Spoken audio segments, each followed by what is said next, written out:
सारिका पंकज और आप देख रहे हैं निर्माण आईएएस का ऑडियो आर्टिकल। आज का विषय है माजुली द्वीप। आइए सबसे पहले आपको बता दें कि माजुली द्वीप पर जो हम आज ऑडियो आर्टिकल आपको दिखाएंगे वो किन बिंदुओं पर होगा। सबसे पहला है माजुली द्वीप एक परिचय, दूसरा माजुली आइलैंड का इतिहास, तीसरा माजुली द्वीप की भौगोलिक स्थिति, चौथा माजुली आइलैंड की जलवायु, पांचवा माजुली आइलैंड की जनसांख्यिकी, छठा माजुली आइलैंड का सांस्कृतिक महत्व, सातवां द्वीप के आर्थिक स्रोत, आठवां आइलैंड की प्रमुख जनजातियां, नवा जिसका आपको इंतजार रहता है यूपीएससी प्रीलिम्स प्रैक्टिस क्वेश्चंस। आइए सबसे पहले शुरू करते हैं एक परिचय से। 1 सितंबर 2016 को माजुली द्वीप को Guinness book of world records में शामिल किया गया था। इसे विश्व का सबसे बड़ा नदी द्वीप घोषित किया गया। इससे पहले तक ब्राजील के मराजो द्वीप के पास ये खिताब था। इसके बाद असम के मुख्यमंत्री सर्बानंद सोनोवाल ने 8 सितंबर 2016 को असम के 35 जिले के रूप में माजुली जिले का उद्घाटन किया। ये देश का पहला ऐसा द्वीप है जिसका पूरा क्षेत्रफल नदी के बीचों बीच स्थित है। आइए अब जानते हैं माजुली आइलैंड का इतिहास। वास्तव में 9वीं सदी की शुरुआत में माजुली एक बड़े क्षेत्र का एक हिस्सा था और ये काफी संकरा और लंबा था। उस समय इससे माजुली यानी दो समानांतर नदियों के बीच की जगह के नाम से जाना जाता था। माजुली के उत्तर में ब्रह्मपुत्र नदी, जिसे पहले लुहित या लुइत के नाम से जाना जाता था, बहती थी और इसके दक्षिण में दिहिंग नदी बहती थी, जिसकी अनेक सहायक नदियां थी जैसे दिखौ, धनसिरी, भोगदोई, झांझी। ये दोनों नदियां लाखू नामक स्थान में आकर जुड़ जाते थे। अलग अलग नदियों द्वारा लाए गए मिट्टी और रेत के जमाव से नदियों की धाराओं में बदलाव होने लगा और ये एक अलग भूखंड का स्वरूप लेने लगा। कालक्रम में विभिन्न कारणों से ब्रह्मपुत्र नदी और उसकी सहायक नदियों का दिशा परिवर्तन हुआ और वो दक्षिण की ओर सरकने लगे। ऐतिहासिक ग्रंथों में उल्लेख और लोक गाथाओं से पता चलता है कि 1661 और 1690 की अवधि में लगातार भूकंप आए थे और इस वजह से कई विनाशकारी बाढ़ भी आए। इसी तरह का एक भयंकर बाढ़ 1670 में आया था, जिसने 15 से 20 दिनों तक तबाही मचाई। इसी बाढ़ की वजह से ब्रह्मपुत्र 2 भागों में विभक्त हो गई। इनमें से एक मुख्य धारा उत्तर की तरफ से बहने लगा, जबकि दूसरा दिहिंग नदी के साथ मिलकर दक्षिण की ओर बहने लगा और माजुली द्वीप विशाल भूखंड बन गया। आइए अब जानते हैं माजुली द्वीप की भौगोलिक स्थिति। असम की राजधानी गुवाहाटी से माजुली द्वीप लगभग 200 किलोमीटर पूर्व में है। माजुली जाने के लिए जोरहाट से नियमित परिवहन सेवाएं उपलब्ध हैं। माजुली जाने के लिए फेरी लेना जरूरी है क्योंकि यह नदी पर पुल नहीं है। माजुली द्वीप के दक्षिण में ब्रह्मपुत्र नदी और खेरकुटिया खूंटी नामक धारा अवस्थित है।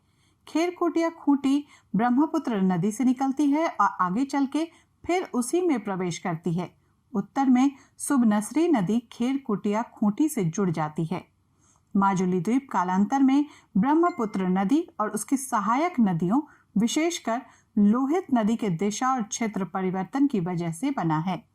आइए अब देखते हैं माजुली आइलैंड की जलवायु क्या है। माजुली में गर्मी के मौसम मार्च से जुलाई अंत तक का होता है। इस समय यहाँ काफी गर्मी होती है। माजुली में मानसून का मौसम जुलाई के आसपास शुरू होता है और अगस्त तक रहता है और इस समय बाढ़ का तांडव अपने चरम सीमा पर होता है। सर्दियों के मौसम नवंबर से शुरू होते हैं और फरवरी तक रहता है। बारिश कम या नहीं के बराबर होती है। प्रमुख उत्सव तथा त्योहारों को सर्दियों के मौसम में आयोजित किया जाता है, जब मौसम शांत और सुखद होता है। माजुली आइलैंड की जनसांख्यिकी 2011 के जनगणना के अनुसार असम के जोरहाट जिले में स्थित माजुली में 16,07,304 लोगों की आबादी थी। बाढ़ और कटाव के चलते अब यहाँ कुल 192 गांव में 32,236 परिवार रहते हैं। यहाँ पुरुषों की जनसंख्या 85,000 और महिलाओं की जनसंख्या 81,738 है। माजुली में महिला लिंग अनुपात 955 प्रति हजार है, जो कि राज्य की औसत 988 से कम है। बाल लिंगानुपात की स्थिति 968 प्रति हजार के साथ और कम है।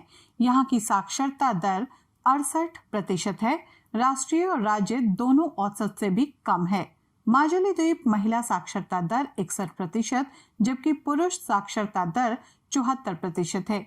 माजुली में अनुसूचित जाति के लोग लगभग 14% हैं, जबकि अनुसूचित जनजाति के लोग 46% हैं। मजेदार पहलू ये है कि 1971 के बाद से यहाँ रहने लायक क्षेत्र घटा है, जबकि जनसंख्या तेजी से बढ़ी है। रोजगार, शिक्षा आदि की तलाश में बड़ी संख्या में लोगों का रिवर आइलैंड से पलायन के बावजूद जनसंख्या घनत्व में इजाफा हुआ है। माजुली द्वीप का सांस्कृतिक महत्व। माजुली द्वीप वैष्णव संस्कृति का मुख्य केंद्र है, जिसका विकास 15वीं शताब्दी में महान सन्यासी श्रीमंत शंकरदेव द्वारा प्रतिपादित अद्वितीय वैष्णव सत्र प्रणाली के दौरान हुआ था। ये असम की वैष्णव संस्कृति की सांस्कृतिक विरासत का प्रमुख केंद्र है। इस समय माजुली में 22 सत्र हैं। माजुली में इसकी विशिष्टता के कारण प्रतिवर्ष भारी संख्या में पर्यटक और श्रद्धालु आते हैं। इस विशिष्ट स्वरूप के कारण इसे असम के पर्यटन क्षेत्र में एक महत्वपूर्ण स्थल प्रदान किया गया है। माजुली को असमिया संस्कृति और वैष्णव धर्म का प्राण कहा जाता है। माजुली को असम की सांस्कृतिक राजधानी भी कहा जा सकता है। माजुली को मठों की नगरी के रूप में जाना जाता है। इससे पहले माजुली जोरहाट जिले की महज एक महकमा यानी कि ब्लॉक थी, लेकिन अब इसका संबंध पूरी तरह से जोरहाट से अलग हो गया है। माजुली द्वीप असमिया नव वैष्णव संस्कृति का केंद्र रहा है। नाव वैष्णव विचारधारा असमिया संत महापुरुष शंकर देव और उनके शिष्य माधव देव द्वारा 15वीं शताब्दी के आसपास शुरू की गई विचारधारा थी। इन महान संतों द्वारा निर्मित कई सत्र अभी भी अस्तित्व में हैं और असमिया संस्कृति का अहम हिस्सा बने हुए हैं।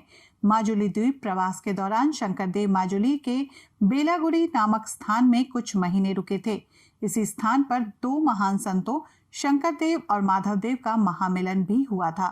इस ऐतिहासिक भेंट का बहुत महत्व है, क्योंकि इसी के बाद मनकिंचन संयोग नामक सत्र स्थापित हुआ। हालांकि ये अब अस्तित्व में नहीं है। इस सत्र के बाद माजुली में 65 सत्र और स्थापित किए गए। असम में कुल 665 मूल मठों में से 65 माजुली द्वीप में ही थे। माजुली द्वीप में से अब केवल 32 ही अस्तित्व में हैं। यहाँ मुखौटों की परंपरा श्रीमंत शंकर देव की ही देन है। वैष्णव परंपरा में बदलाव की लहर लाने वाले शंकर देव ने श्री कृष्ण से जुड़ी कहानियों को कहने के लिए रंगमंचीय विधा का इस्तेमाल किया, जिसे उन्होंने भाओना कहा। इसके लिए उन्होंने मुखौटों का इस्तेमाल करना शुरू किया और धीरे धीरे ये एक कला के रूप में विकसित हो गया। यहाँ 3 तरह के मुखौटे बनाए जाते हैं। बड़ा मुखा जो शरीर के आकार का होता है, लोतोकाई मुखा जिसकी आंखें और जीभ वगैरह हिल सकती हैं, और मुख मुखा मुख के आकार वाला मुखौटा। ये मुखौटे वे प्राकृतिक चीजों से ही बनाते हैं। इनमें बांस, मिट्टी, गोबर, जूट और लकड़ी शामिल हैं। आइलैंड के आर्थिक स्रोत। माजुली में उगाई जाने वाली मुख्य फसलें जैसे कि चावल, मक्का, गेहूं, काला चना, सब्जियां, फल, कपास, जूट, अरंडी, गन्ना इत्यादि होते हैं। मुखौटा बनाना भी यहाँ कमाई का एक स्रोत है। वे नाटक, रास उत्सवों में इस्तेमाल होने वाले मुखौटों की माजुली से बाहर भी आपूर्ति की जाती है। मार्च 2011 में भारतीय पुरातत्व सर्वेक्षण ASI ने यूनेस्को की विश्व धरोहर स्थलों की सूची में इस द्वीप को मनोनीत करने का प्रस्ताव रखा था। माजुली की अर्थव्यवस्था विविध और आत्मनिर्भर क्षेत्रों पर आधारित है। यहाँ का मुख्य उद्योग कृषि है और मुख्य उत्पाद धान यानी कि चावल है। यहाँ चावल की 100 से अलग अलग किस्मों में कृत्रिम कीटनाशकों के इस्तेमाल के बिना तैयार की जाती है। कुमल शाहुल, जिन्हें हिंदी में कोमल चावल भी कहा जाता है, ये चावल के सबसे लोकप्रिय किस्मों में से एक है। इसे सिर्फ 15 मिनट के लिए गर्म पानी में डुबो कर रखने के बाद खाया जा सकता है। आमतौर पर इस चावल के नाश्ते के रूप में खाया जाता है। बोरा शाउल चावल एक अन्य किस्म है जो चिपचिपा भूरे रंग का होता है। ये चावल असम के पारंपरिक फायदे पेठा बनाने और अन्य अनुष्ठानिक कार्यों में प्रयुक्त होता है। माजुली द्वीप की प्रमुख जनजातियां। माजुली में विभिन्न जाति और जनजातियों के लोग रहते हैं। इन्होंने माजुली के सांस्कृतिक विरासत के लिए अमूल्य योगदान दिया है। यहाँ अनुसूचित जनजाति के लोग ज्यादा बसते हैं और द्वीप में 47% जनसंख्या अनुसूचित जनजाति की है, जिनमें मिसिंग, देवरी और सोने वालों कछारी जनजातियां शामिल है। माजुली में मिसिंग समुदाय के लोगों की संख्या लगभग 68,000 के आसपास है। मिसिंग जनजाति को मेरी जनजाति के नाम से भी पुकारा जाता है। इनकी संख्या कुल आबादी का 41% है। मिसिंग जनजातियों पहले अरुणाचल प्रदेश से यहाँ आकर बस गई थी। मिसिंग लोग वास्तव में म्यांमार देश से ताल्लुक रखने वाले मंगोल मूल के लोग हैं। लगभग 700 साल पहले एक बेहतर जीवन की तलाश में अरुणाचल प्रदेश के रास्ते होते हुए असम आए और ब्रह्मपुत्र नदी की सहायक नदियों जैसे दिहांग, सुबनसरी, दिसांग नदियों के इर्द गिर्द बसने लगे। इसी क्रम में माजुली में भी मिसिंग लोग बहुतायत में बस गए। नदी के किनारे बसने के कारण वो बहुत कुशल नाविक और मछुआरे होते हैं। माजुली की आबादी में असमिया के अन्य जाति और उपजाति जैसे कलिता, कोंच, नाथ, अहोम, चुटिया, मटक और ब्राह्मण भी हैं। UPSC prelims practice questions. Majuli द्वीप के संदर्भ में दिए गए कथनों पर विचार करें। पहला, माजुली द्वीप विश्व का दूसरा सबसे बड़ा नदी द्वीप है। दूसरा, माजुली बराक नदी के द्वारा असम की मुख्य भूमि से अलग है। तीसरा, ये असम की वैष्णव संस्कृति की सांस्कृतिक विरासत का प्रमुख केंद्र है। उपरोक्त में से कौन सा या से कथन सही हैं? ए, केवल एक, बी, केवल 3, सी, 1 और 3, डी, उपरोक्त सभी। इस प्रश्न का उत्तर कमेंट बॉक्स में दें। आज के लिए इतना ही। धन्यवाद।